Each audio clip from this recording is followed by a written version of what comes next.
Bom dia, irmãos e irmãs, mais uma vez, graça e paz. Olá para você que tem acompanhado as nossas mensagens no canal do YouTube. Nós estamos refletindo sobre uma série chamada Movimento, um movimento dinâmico e poderoso, transformador, chamado Igreja. Em nossa última reflexão, nós conversamos sobre a temática do movimento de coragem. Vimos que a igreja primitiva, ela estava crescendo e ela estava, no seu crescimento, incomodando algumas estruturas de poder. Ela incomoda o Império Romano, ela incomoda a estrutura de poder religiosa judaica. Nós vimos também que no capítulo 5, os apóstolos, todos eles são condenados a 40 açoites menos um, por falar no nome de Cristo Jesus. Então eles são espancados e depois dessa sessão de tortura, eles recebem ordens para não falar mais sobre o nome de Jesus.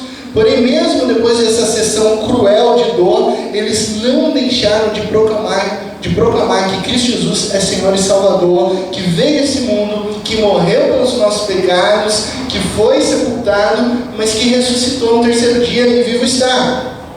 Nós não vemos os apóstolos se questionando, isso é muito interessante. Eles não se prendem a uma visão pessimista do porquê que isso aconteceu comigo, porquê que eu estou sofrendo, mas pelo contrário, nós vemos eles alegres depois de uma sessão de açoites. Alegres por quê? Porque eles estão compartilhando a mensagem de Jesus, porque eles são dignos de sofrer aquilo que Cristo Jesus sofreu. Então esse movimento, e você pode abrir sua Bíblia em Atos, a gente vai folhear agora até a gente chegar no nosso texto chave. Esse movimento ele começa no capítulo 1 com Jesus fazendo uma profecia sobre esse movimento. Nós conversamos sobre isso, de que eles seriam testemunhas sobre toda a terra, de Jerusalém, Judéia, Samaria até os confins da terra. No capítulo 2 desce o Espírito Santo no Pentecostes. Ali Pedro prega no capítulo 3, por pregar ele cura também ali um aleijado, gera um incômodo, ele é preso. Quando ele é levado para o Sinédrio, ele prega, ele volta para a igreja ali no finalzinho do capítulo 4, se reúne, ora corajosamente, volta para a missão. Capítulo 5, semana passada, agora toda a igreja, já tem 3.000, 5.000 pessoas, estão proclamando. Os apóstolos, todos eles são presos também, são espancados. Então a gente vê esse movimento crescente da igreja, Aí em Atos 6, nós vemos que esse movimento, ele ficou tão grande, que foi necessário ele se organizar, para cada um ter sua responsabilidade. Em Atos 6, nós vemos esse movimento trabalhando para conseguir comida para mulheres solteiras necessitadas, para as viúvas, para aquelas que eram excluídas da sociedade. Então nós temos uma espécie de distribuição de cesta básica do século I. Nós temos uma espécie de sopão, nós temos uma atitude, um ato de amor e compaixão para com aqueles que sofrem reais necessidades. Então acontece que há uma tensão ali, porque algumas mulheres elas foram esquecidas nessa distribuição do alimento. E não foi por mal, foi porque eram mais de 10.000 pessoas, seguramente. Então o movimento estava tão grande que, para evitar novos constrangimentos, os apóstolos decidem criar uma equipe de diaconia. Eles falam: olha, nós vamos ficar responsáveis por pregar essa mensagem de Cristo Jesus, mas agora a gente vai chamar outros homens aqui que vão ficar responsáveis para servir as mesas, para suprir as necessidades das outras pessoas.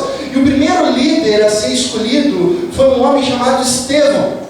Está lá no capítulo 6, depois em casa você pode ler a história com mais calma. Estevão, ele é conhecido por ser um homem cheio do Espírito Santo, cheio de fé, e um homem fantástico, porque além de servir na diaconia, ele falava corajosamente sobre Cristo Jesus, ele não tinha medo das autoridades.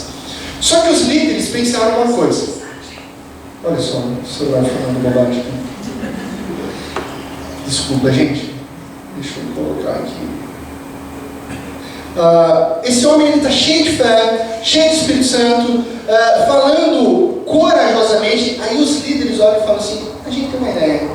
A gente, já que Estevão não faz parte do núcleo de liderança, já que Estevão ele não faz parte dos 12, nós então vamos pegar esse cara. a gente vai acabar, a gente vai minar com esse movimento de uma maneira mais rápida. Então eles prendem Estevão, e ao longo do capítulo 6 e 7, você vai ver que eles pagam, as autoridades religiosas pagam para falsas testemunhas falarem mentiras a respeito de Estevão, para levar para o tribunal falando, olha, esse Estevão aí está falando contra a nossa lei, esse Estevão aí está falando contra Moisés. Aí o Sinédrio chama Estevão para se explicar. Estevão, se explique. Estevão faz exatamente como Pedro. Ele viu uma oportunidade, e essa foi a nossa lição da nossa última reflexão, lembra? Essa semana nós criamos oportunidade para quê? Para pregar o evangelho. Né? Você praticou isso? Amém? Espero que você tenha praticado essa semana e criado uma oportunidade para falar do amor de Jesus. É isso que Estevão faz. Ele faz como Pedro, ele cria uma oportunidade grandiosa para falar sobre Cristo Jesus. E é um discurso longo, né? O capítulo 7 de Atos é sobre esse discurso de Estevão, maravilhoso, contando sobre Cristo Jesus desde o início do Antigo Testamento. E no final ele conclui de uma maneira semelhante à de Pedro. Ele fala, e vocês, líderes religiosos, sabe o que vocês fizeram ao longo dessa história? Vocês traíram a palavra de Deus e assassinaram o Filho de Deus. Vocês assassinaram o justo. Furiosos, os líderes imediatamente, sabendo que Estevão não era um dos apóstolos, agarram Estevão, tiram ele para fora da cidade e ao jogar ali na estrada, eles apedrejam Estevão até a morte. Então Estevão foi o primeiro mártir a morrer pelo Evangelho. Logo depois que o movimento foi lançado, logo depois que ele foi ordenado diácono da igreja para suprir as necessidades daquelas pessoas que precisavam, ele é morto pelas autoridades religiosas. O primeiro homem a morrer por compartilhar o Evangelho. E um detalhe histórico, ele não pode passar despercebido aqui. Após a morte de Estevão, não há nenhuma represália por parte do Império Romano. Não há investigação sobre essa morte, não há nenhuma advertência. O Império Romano, ele não se manifesta. O que acontece? Obviamente a gente sabe porque o Império Romano não se manifesta, porque o Império Romano matou Cristo Jesus. Então o Império Romano é um império de morte. Então ele se cala, ele não fala nem que está certo nem que está errado. E aí o que acontece? Isso faz com que fomente a perseguição. Faz com que os inimigos do Evangelho, os inimigos desse movimento pensem, se mataram Estevão e não deu em nada, agora a gente vai perseguir todo esse movimento. E nós vamos atacar todas as pessoas que estiverem proclamando o nome de Cristo Jesus. Então a perseguição dos cristãos, ela eclode, ela arrebenta a partir da morte de Estevão. Aí a perseguição, ela arrebenta. E o autor de Atos, aí logo em seguida, de uma maneira bem estranha, o autor do livro de Atos é Lucas, só para você saber. Ele nos apresenta, logo em seguida, essa história da morte de Estevão, um personagem novo na narrativa. Só que esse personagem, ele é conhecido de nós. Ele é um personagem que vai fazer as maiores obras desse movimento. E é sobre esse personagem que a gente vai conversar um pouco nessa manhã. Abra sua Bíblia em Atos capítulo 8, verso 1 a 3. Eu vou compartilhar aqui o texto que está projetado também. E Saulo, esse é o personagem. Saulo estava ali consentindo na morte de Estevão, que tinha sido apedrejado. Naquela ocasião desencadeou-se grande perseguição, eclode a perseguição contra a igreja em Jerusalém. Todos, exceto os apóstolos, foram dispersos pelas regiões da Judéia e da Samaria. Alguns homens piedosos sepultaram Estevão e fizeram por causa dele grande lamentação. Saulo, por sua vez, o que ele fazia? Ele devastava a igreja.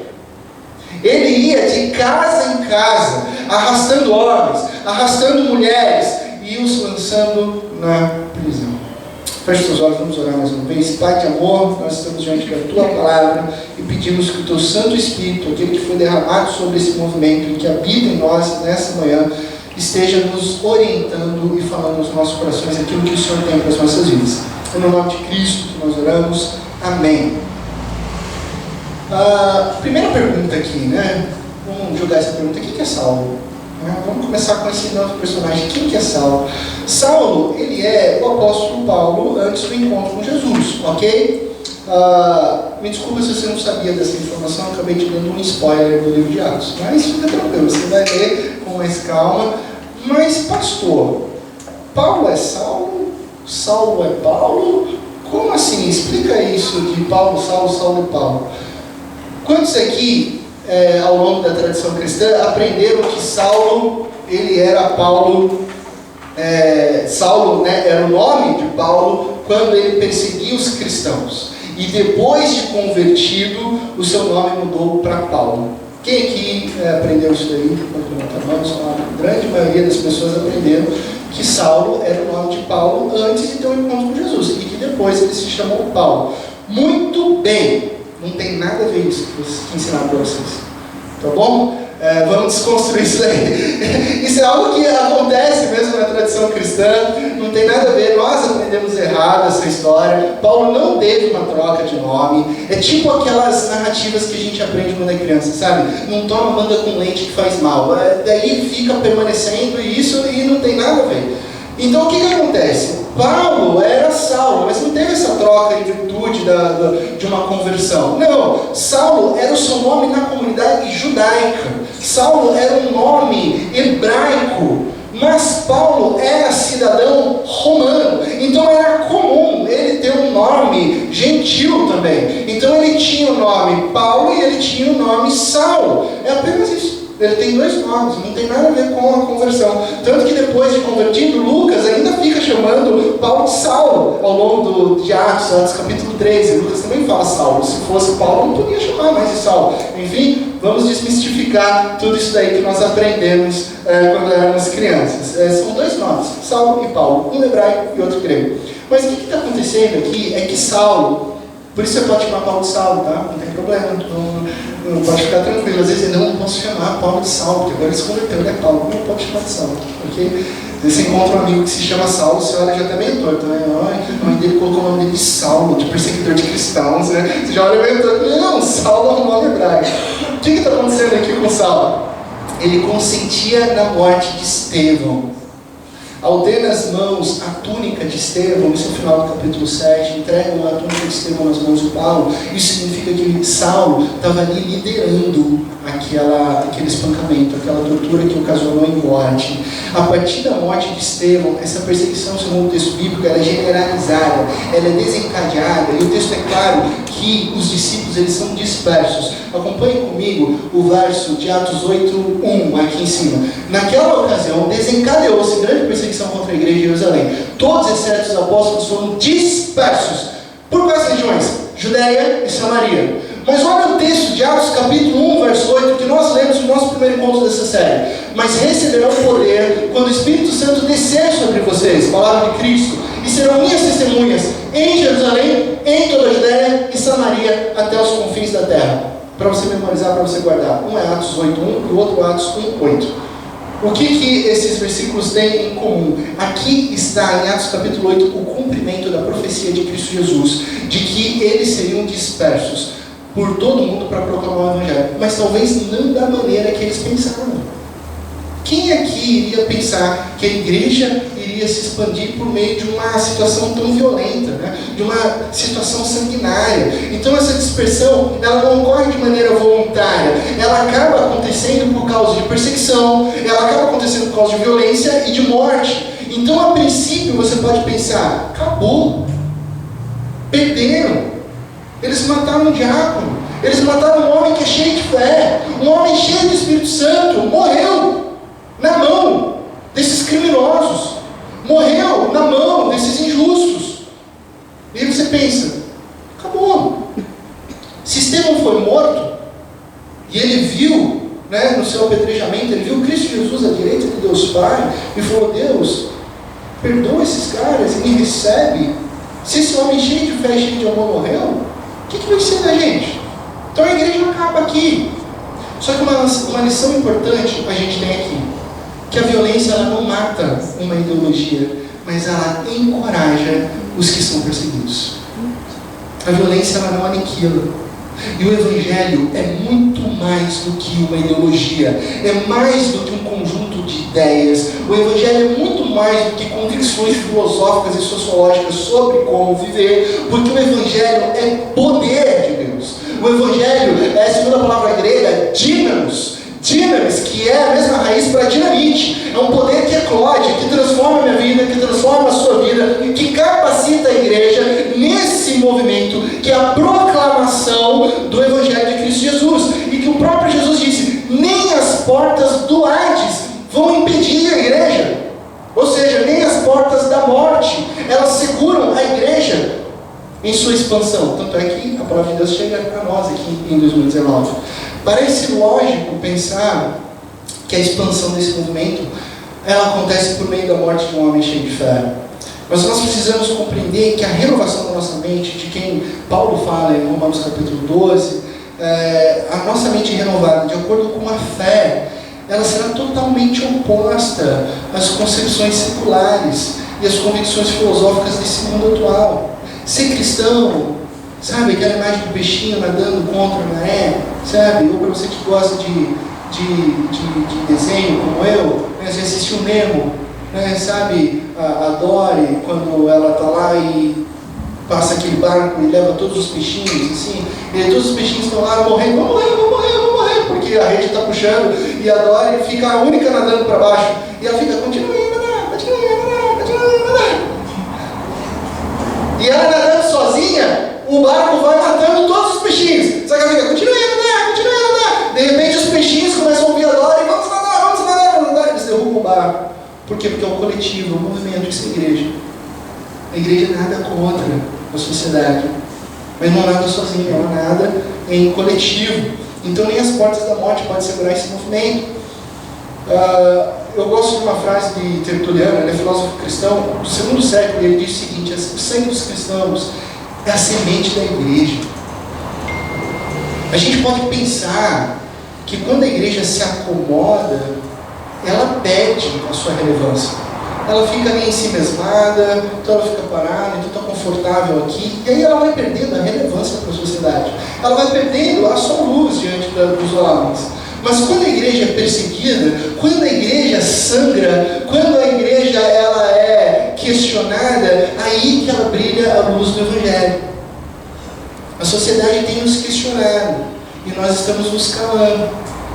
A sociedade tem questionado sobre filosofias, sobre ideologias, sobre política, sobre economia, sobre compaixão.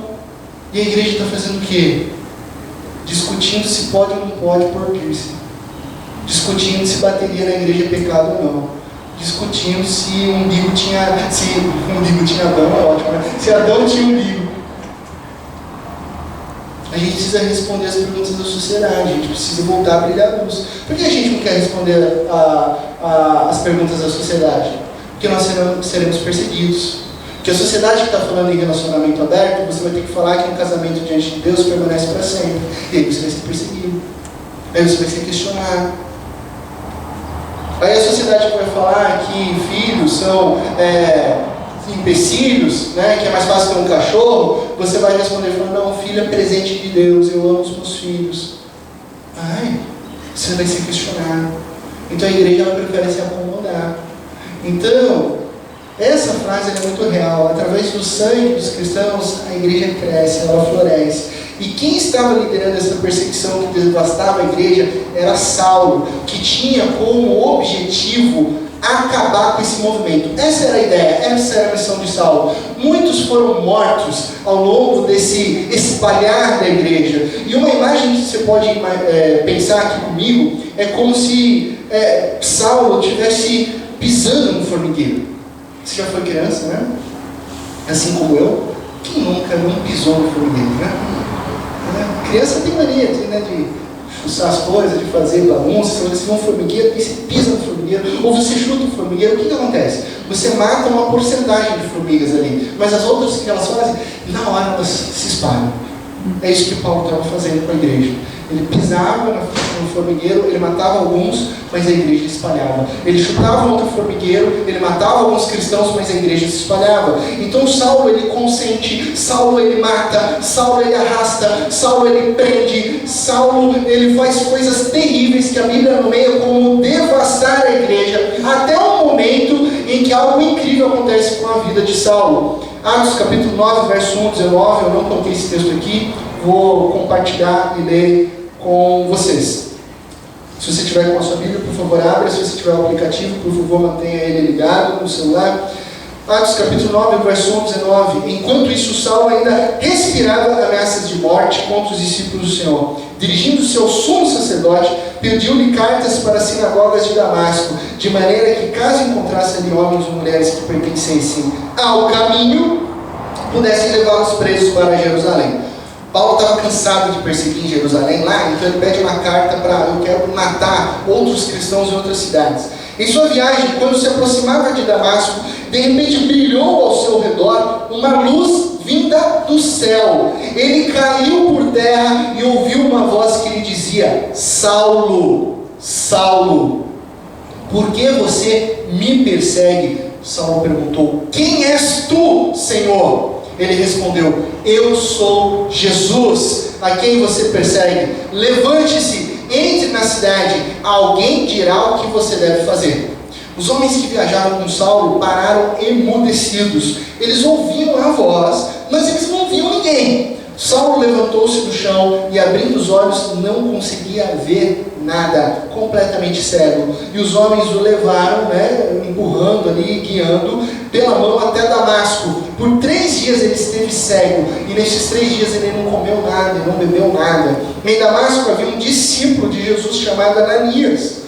O Senhor o chamou numa visão, num sonho. Ananias, eis-me aqui, Senhor, respondeu ele. O Senhor lhe disse: vá à casa de Judas, na rua chamada direita, e pergunte por um homem de Tarso chamado Saulo. Ele está orando. Numa visão, viu um homem chamado Ananias chegar e impor-lhe as mãos para que voltasse a ver. Respondeu Ananias: Senhor, tenho ouvido muita coisa a respeito desse homem e de todo o mal que ele tem feito aos teus santos em Jerusalém. Ele chegou aqui com autorização dos chefes dos sacerdotes para prender todos os que invocam o teu nome. Mas o Senhor disse a Ananias: vá! Esse homem é meu instrumento escolhido para levar o meu nome perante os gentios e seus reis, e perante o povo de Israel mostrarei a ele quanto deve sofrer pelo meu nome. Então Ananias foi, entrou na casa, pôs as mãos sobre Saulo e lhe disse: irmão Saulo, o Senhor Jesus, que apareceu no caminho por onde você vinha, enviou-me para que você volte a ver e seja cheio do Espírito Santo. Imediatamente algo como escamas caiu dos olhos de Saulo e ele passou a ver novamente. Levantou-se, foi batizado e depois de comer recuperou as forças. No início do capítulo 9 a gente vê Saulo com sangue nos olhos para exterminar cristãos. Detalhe, nós falamos cristãos, mas ninguém aqui era conhecido por cristãos. O texto bíblico diz que ele perseguia aqueles que estavam seguindo o caminho, ou aqueles que pertenciam a um movimento chamado caminho. Isso aqui vale a reflexão porque é muito importante. A expressão caminho na religião, na literatura religiosa antiga, ela se referia a um modo de vida, a um estilo de vida moral, a um estilo de vida espiritual. Então, e na realidade judaica, essa expressão caminho significava você viver de 2 maneiras. Ou você vivia num caminho falso, ou você vivia num caminho verdadeiro. O caminho verdadeiro é aquele não em virtude do que um judeu acha que é um caminho verdadeiro, não em virtude daquilo que ele define o que é um caminho verdadeiro. O caminho verdadeiro foi definido quando? Nas palavras de Cristo Jesus em João 14,6, quando ele diz o seguinte: eu sou o caminho, a verdade e a vida. Você já me ouviu falar em algumas mensagens que esse texto de Jesus, em João 14, ele não está dizendo especificamente que ele é 3 coisas: que ele é o caminho, que ele é a verdade, que ele é a vida. Nós sabemos que ele é o caminho, que ele é a verdade, que ele é a vida. Isso em outros textos ele diz: eu sou a ressurreição e a vida. Em outros textos ele diz: eu sou a verdade absoluta. Mas aqui, essa expressão grega, ela significa que Jesus é o único caminho verdadeiro e vivo.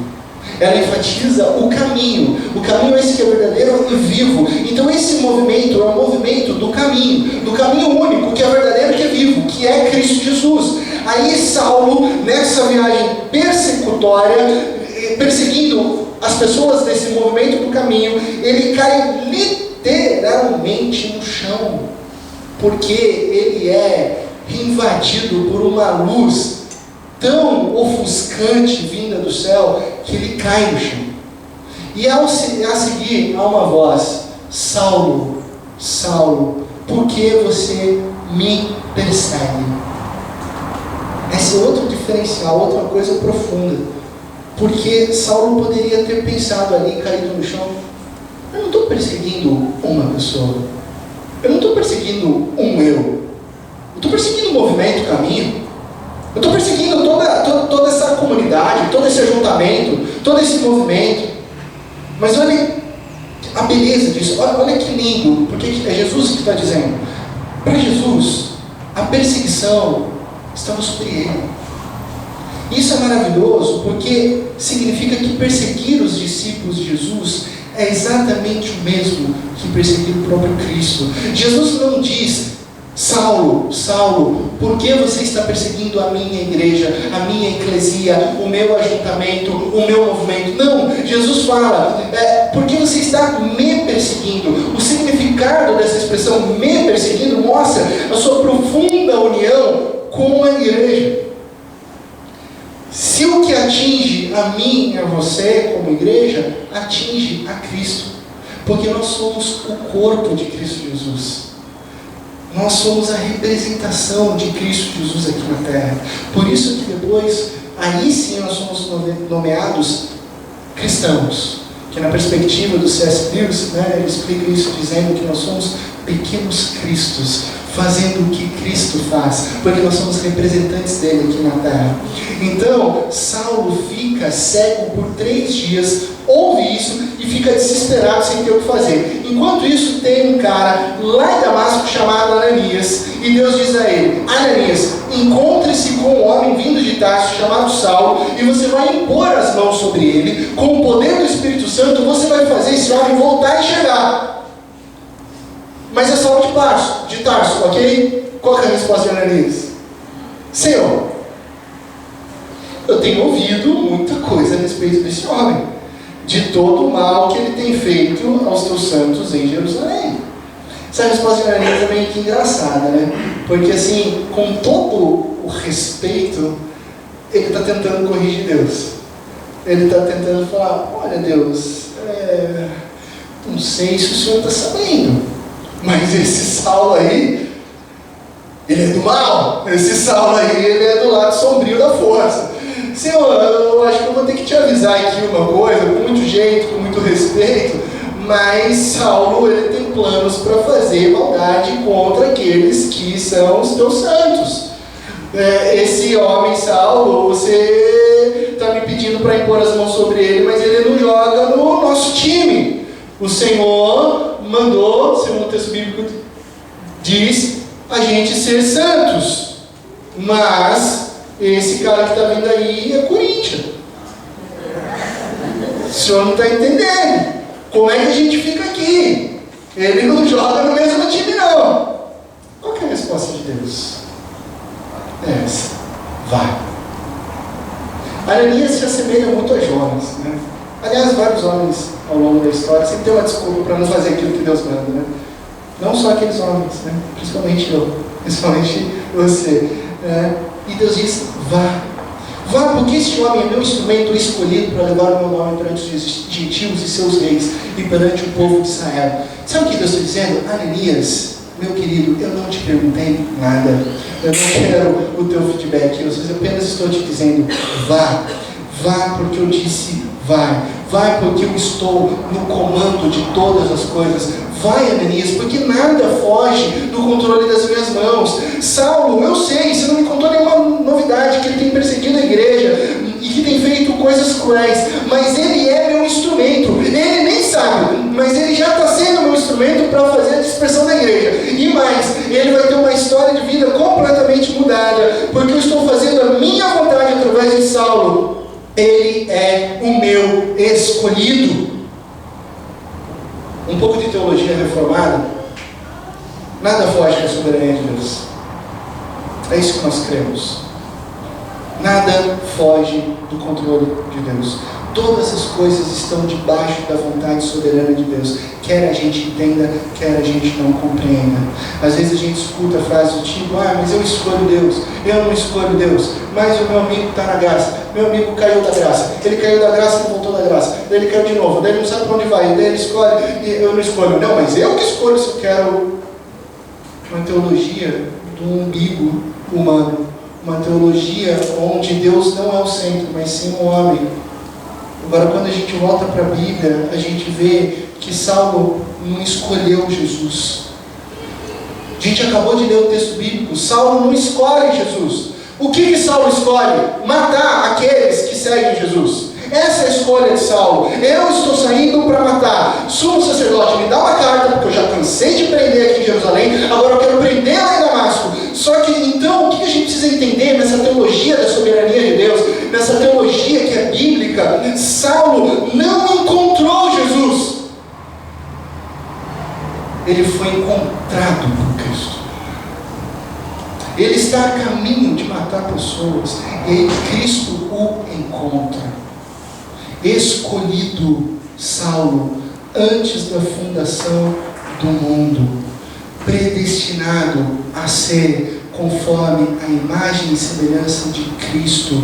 E quando Cristo, o Espírito do Cristo ressurreto me chama, te chama, não importa o quanto a sua vida está bagunçada, o quanto você está distante de Deus, Ele regenera o nosso coração, Ele concede vida espiritual. E quando o Espírito Santo vem e chama, vem, o chamado é irresistível, porque nós pertencemos a Ele. Essa é a teologia bíblica, porque Deus nunca falha. O chamado de Deus, a obra de Deus é 100% completa. Saulo saiu para matar cristãos, foi encontrado por Cristo. É isso que acontece comigo, com você. Deus nos predestinou, porque Ele é soberano sobre todas as coisas. O Henrico foi chamado por Deus quando estava na barriga da Camila. Deus nos chamou antes, Deus nos escolheu antes da fundação do mundo. E é Ele que regenera o nosso coração, é Ele que nos dá vida. Aí Deus fala para Ananias: vai! E ponto final. Ananias ficou mais esperto, né? Ele foi.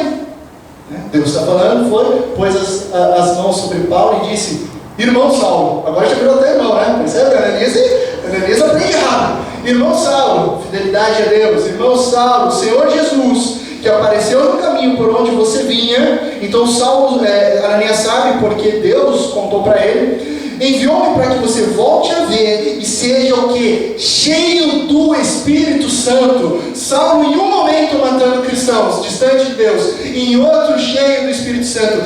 Imediatamente, algo como escamas caíram dos olhos de Saulo e ele passou a ver novamente. Essa expressão das escamas caindo é muito importante, porque mais do que uma escama física, mais do que ele enxergar fisicamente Ananias ali no local onde ele estava, Deus tirou as escamas do coração de Saulo.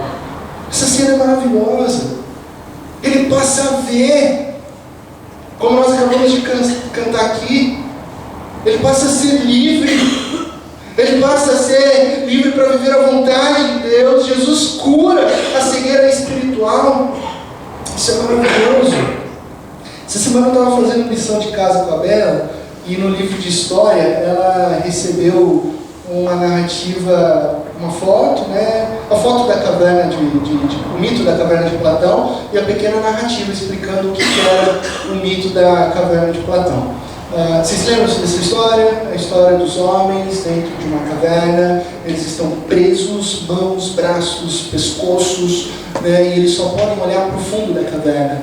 Há uma luz na costa deles, mas há uma espécie de uma muretinha aqui, eles não podem virar nem olhar. E essa luz na entrada da caverna é uma estrada, e as pessoas passam ali carregando estátuas, passam ali carregando objetos, e como a luz bate nas pessoas, reflete no fundo da caverna as sombras, que são grandes, que elas são monstruosas, e ali eles estão presos, né? E a nossa tarefa era compreender e entender qual o significado desse mito da caverna de Platão.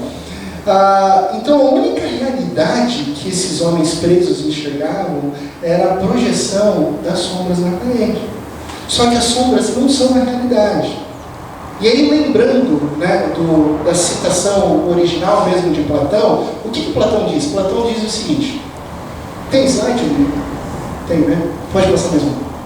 Ele diz o seguinte: mas o que aconteceria se eles fossem libertados de suas correntes e curados de sua desrazão? E se um desses homens fosse solto, forçado subitamente a levantar-se, a virar a cabeça, andar e olhar na direção da luz? Todos esses movimentos o fariam sofrer. Ele ficaria cego e não poderia por algum momento distinguir os objetos dos quais anteriormente via apenas as sombras. Platão ele chama a atenção para um curioso fato quando um prisioneiro é liberto. O que acontece primeiramente com esse prisioneiro liberto? Ele vai sofrer, vai doer.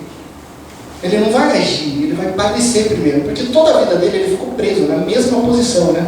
Braços estendidos, pescoço olhando para o fundo, pernas ali. Ele ficou toda a vida preso dessa maneira. Então ele não está acostumado a fazer esse tipo de movimento, de virar para trás e ir para a entrada da caverna. Então dói, machuca, arde. É como se a sua musculatura estivesse presa, engessada. O que isso significa para nós hoje? Todas as vezes que nós lidamos com a verdade, nós passamos por processos dolorosos. Pensa na sua história. Pensa nos seus desafios. Quando você é confrontado com a verdade, de imediato, você não fica feliz. Você pode até ficar feliz, que a notícia é boa. Só que vai doer esse movimento em direção à verdade. Doloroso, por quê? Porque nos tira de uma situação anterior e nos coloca numa nova perspectiva. Então dói para Saulo. Tanto é que em Gálatas a gente descobre que Saulo, a partir desse encontro, de ser encontrado com Jesus, ele vai para a Arábia. E ele fica lá na Arábia 3 anos. 3 anos só, 3 anos orando, antes de subir a Jerusalém e conversar e ter a primeira conversa com Pedro. Então ele fica 3 anos num processo solitário, silencioso. Saulo passa por uma fornalha de transformação. Às vezes a gente quer as coisas de um dia para o outro. É rápido, vai, já, transforma. Não, é processos. E processos que muitas vezes doem. Então a conversão é um processo semelhante ao mito da caverna da Platão, porque na medida em que o mundo continua o mesmo, agora você é transformado. O mundo continua da mesma maneira. Aí você é transformado. Aí você tem uma nova perspectiva. Você tem a perspectiva de Jesus. Esse é o processo de conversão. Você fazia o que bem entendia. Agora você está sob o governo de Cristo Jesus. E tudo isso muda a maneira como você vive e vê o mundo. Então o Evangelho é sobre isso. O Evangelho derruba cosmovisões seculares. Quando nós somos confrontados, dói reconhecer o nosso engano, machuca assumir que nós estávamos errados, incomoda a gente ser refutado nas nossas atitudes falhas. Pesa e pesa muito para Saulo lembrar que uma semana ali atrás ele consentiu na morte de um homem cheio de fé. Claro que dói. Ou você acha que Paulo esqueceu? Nós não sabemos o que é o espinho da carne que doía em Paulo, que o atormentava. Talvez fosse, não algo físico, mas a lembrança de que ele consentiu na morte de um homem cheio de fé. Talvez fosse isso. Nós não sabemos. Então pesa para nós. É uma luta. Só que o que Platão está dizendo é que quando você achava que era a realidade dentro da caverna, você estava enxergando só as sombras. Um link que a gente pode fazer: mito da caverna de Platão e Evangelho. Não há conhecimento sem libertação. Os dois falam a mesma coisa. O Evangelho diz: não há conhecimento sem libertação. O mito de Platão também diz: não há conhecimento sem libertação. Mas um deslink, né, algo que contrapõe, algo que não é real no Evangelho, mas que o mito de Platão traz, é que ele diz o seguinte: imagine se alguém se liberta. Imagine se alguém sozinho sabe. Para nós cristãos, o conhecimento da verdade não depende do homem, não depende de mim, não depende de você. É Deus quem liberta o homem da verdade. Não adianta qualquer pessoa do mundo falar: eu vou sozinho conhecer todo o conhecimento de Deus, eu vou descobrir a verdade sobre Deus, eu vou saber a verdade real e suprema sobre Deus. Não, não vai. Se Deus não te libertar, se Deus não nos libertar, não tirar as escamas dos nossos olhos, nenhum homem vai conhecer a verdade. Então o primeiro movimento é sempre de Deus. De novo, teologia reformada aqui. É importante a gente falar sobre a nossa teologia. O movimento vem de Deus. É Jesus quem nos encontra. Ele diz isso em João 8,32: e conhecerão a verdade os libertará. A verdade não é conceito, gente. Não vamos confundir. A verdade bíblica, essa verdade de João 32 não é conceito, não é ideologia, não é o que a gente vê, não é o que a gente pensa, não é o que a gente acha, não é o que nós vemos, porque tudo que a gente vê é sombra. Depois Paulo vai falar que nós vemos como um espelho obscuro. A verdade não é os nossos conceitos, não são as nossas convicções filosóficas. A verdade é uma pessoa, e a verdade é Cristo Jesus. Ele é a verdade. É Ele quem diz quem é Deus e o que nós devemos responder a esse amor. Então é Ele que nos liberta, e essa libertação ela viabiliza. Essa libertação em Cristo Jesus, ela possibilita um novo jeito de viver, um novo jeito de amar, que começa com dor, que começa com cegueira. Paulo, ele enxergava, correto? Ele estava indo para Damasco. Acompanhe comigo, ele estava enxergando. Aí ele é impactado por uma grande luz, e ele fica cego. Por quê? Porque ele recebe um enfrentamento, há uma luz muito mais forte, da qual ele estava acostumado a olhar sempre, muito mais forte que o sol, muito mais forte do que você possa imaginar. Então ele fica cego momentâneo. No mito da caverna de Platão, antes as pessoas elas viam apenas as sombras. As pessoas que estavam presas, elas estavam numa caverna escura. Quando alguém liberto sai, é muita luz para um olho que estava acostumado com realidades sombrias. Então quando eles saem da caverna, quando um sai da caverna, ele não enxerga, é muita luz, ele demora, dói os olhos dele, ele não consegue, a luz brilha forte demais. Então quando eu e você, utilizando a palavra de Paulo, mortos em nossos delitos e pecados, vivendo nas sombras, vivendo no pecado, somos impactados por uma tão grande e forte luz chamada Cristo Jesus. A princípio a gente fica meio cego. Cego do tipo: que luz é essa? Peraí, eu não estou entendendo nada. A minha vida estava indo para essa direção e agora eu sou alvo dessa luz. Aí demora um pouco. O que eu vou fazer com esse novo momento? O que eu vou fazer agora? Para onde eu vou? Por isso a nossa tendência, quando a gente é impactado pela luz, sabe qual é? A primeira tendência é voltar para a caverna. É muita luz, me incomodou, então eu vou voltar para a caverna. E aí, se você conhece o mito da caverna, ele volta para a caverna, diz o que viu, e os outros que estavam presos falaram: maluco, o que você viu aí? Você é maluco, a gente vai te matar, fica aqui na caverna. Mas o problema é que quando a gente é impactado por uma grande luz, a gente quer voltar para o conforto da realidade sombria. Aí a gente volta para a caverna sem algema, a gente volta para a prisão, para o conforto, para uma prisão sem correntes. Só que quando nós somos impactados pela verdadeira luz de Cristo Jesus, Ele mesmo tira as escamas dos nossos olhos para que possamos ver o mundo através do Espírito Santo de Deus. E aí esse chamado é irresistível, porque aí você viu, e aí você quer seguir, e aí voluntariamente você diz: Senhor, eis-me aqui, eu não quero mais viver a realidade sombria, eu quero viver os teus propósitos, eu quero viver a minha vida aos teus pés. E aí depois de um longo tempo de preparação, talvez você não saiba disso, mas Saulo ficou 14 anos se preparando. Aí sim ele inicia o movimento que a gente conhece na Bíblia de viagens missionárias de Paulo, viajando e plantando pequenas eclesias, pequenos ajuntamentos. Paulo é o primeiro plantador da igreja de Cristo Jesus. Sem medo, ele proclama com ousadia a mensagem do movimento. E qual é a mensagem do movimento? É essa. 1 Coríntios capítulo 15, versos 3 e 6.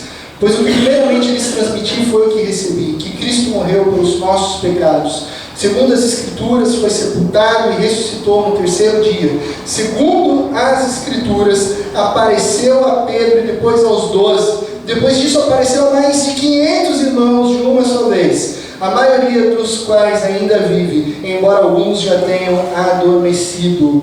Então ele traz em termos inequívocos, e por isso eu separei ali 4 declarações simples, fáceis de memorizar e para a gente viver sobre o que é a mensagem do movimento.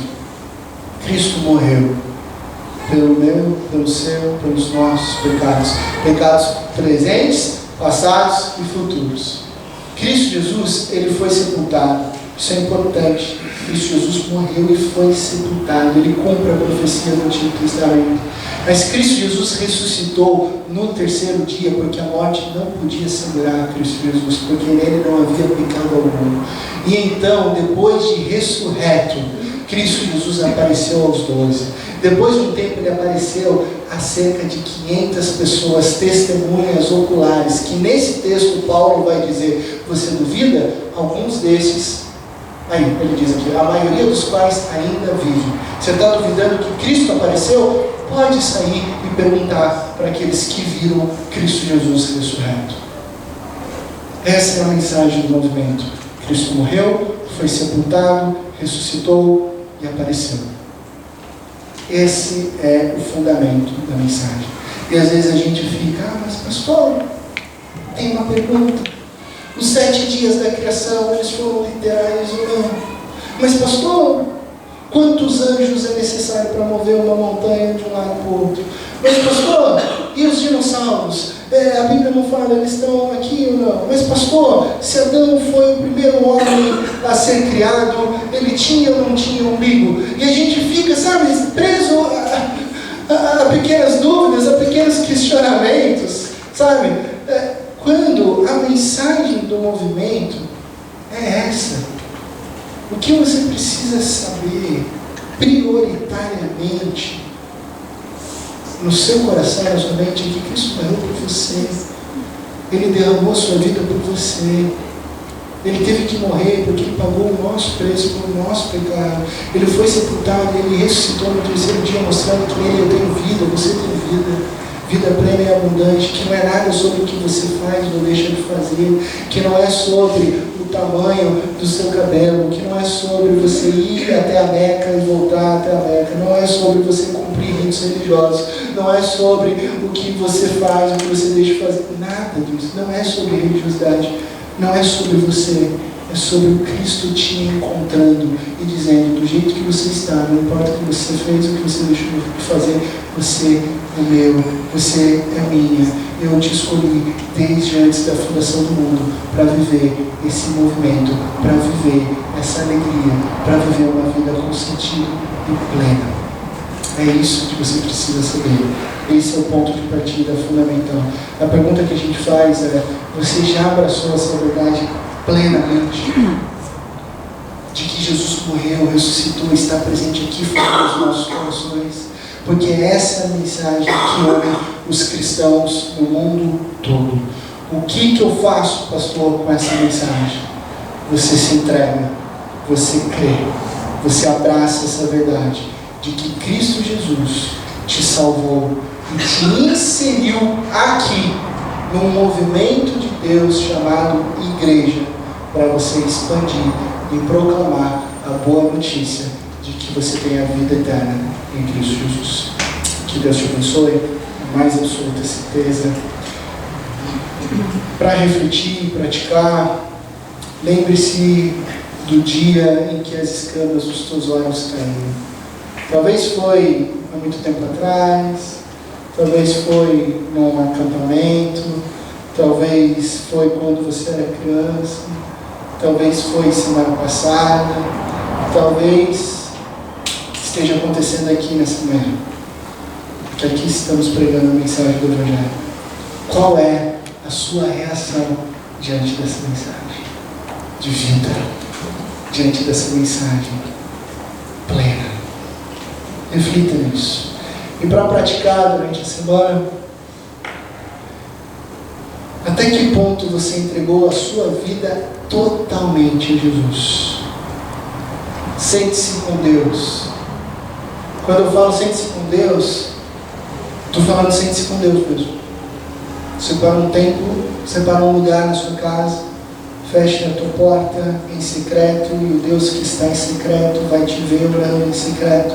Senta numa cadeira, coloca uma cadeira de frente para você e conversa com Deus.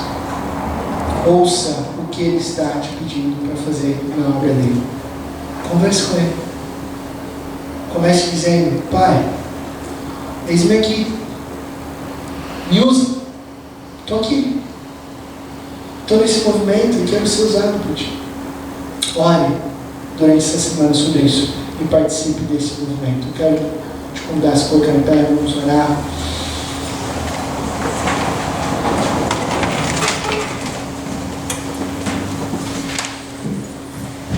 Pai de amor, nós cremos, Pai, que o Senhor nos escolheu desde a fundação do mundo, Pai.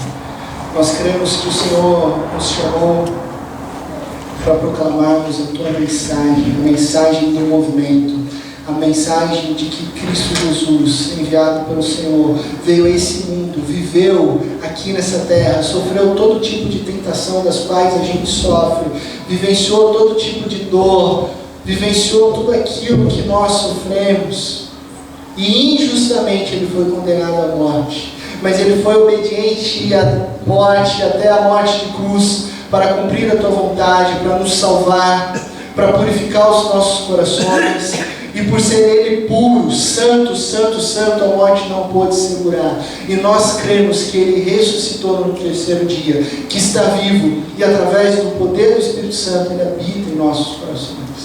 Pai, nós cremos nisso, nós cremos no Senhor, no Teu amor, nós cremos na obra de Cristo Jesus, e nós cremos que o Espírito Santo de Deus está sobre a Tua igreja, está sobre esse movimento, sobre esse ajuntamento de pessoas, e nós queremos dizer aqui nessa manhã, Pai, nós queremos fazer parte desse movimento, não de uma maneira passiva, mas de uma maneira ativa. Nós queremos proclamar a Tua mensagem, nós queremos ser usados pelo Senhor. Nós sabemos que o Senhor derramou dons e talentos diversos na Tua comunidade, no Teu ajuntamento, para que juntos, como um só corpo de Cristo Jesus, a gente expanda a mensagem na mais absoluta certeza que as portas do inferno não poderão segurar a igreja do Senhor, Pai, esse movimento.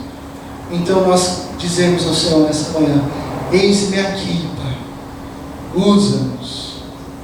Estamos aqui, prontos para seguirmos aquilo que o Senhor tem para a vida de cada pessoa aqui nessa comunidade, Pai. Nos ajuda a desenvolver os nossos talentos, nos encoraja a proclamar a Tua obra de salvação. E obrigado, Pai, porque o Senhor é soberano sobre todas as coisas. Ainda que a gente não entenda muitas coisas que acontecem na nossa vida. Talvez Saulo nunca tenha entendido por que o Senhor o chamou apenas depois de ele consentir a morte de Estevão. Talvez Saulo nunca tenha entendido por que, se o Senhor o escolheu desde antes da fundação do mundo, por que ele já não esteve ao redor dos apóstolos. Esses são os nossos questionamentos. Mas, Pai, nós não queremos ficar presos a esses questionamentos, porque o Senhor não promete responder todas as perguntas, mas o Senhor promete restaurar plenamente as nossas vidas, e isso nós acreditamos. E assim como Saulo disse, nós dizemos nessa manhã: a Tua graça nos basta, a Tua graça nos basta. O fato de estarmos aqui ouvindo a Tua voz, isso nos é suficiente para andarmos seguros e confiantes no Teu amor. E agora, irmãos, ide em paz, e que a maravilhosa graça de nosso Senhor e Salvador, Cristo Jesus, que o amor incalculável de Deus, o nosso eterno Pai, que a presença, as consolações e o poder do Santo Espírito de Deus, que foi derramado há mais de 2000 anos e que permanece hoje movendo a Tua igreja, esteja sobre todos vocês, não somente nessa manhã, mas para todos sempre. Amém. Amém. Que Deus te abençoe, uma ótima semana, e não se esqueça de sentar-se com Deus, conversar com Ele e dizer: Senhor, eis-me aqui. Não vai embora sem dar um abraço na pessoa que está ao lado. Deus abençoe.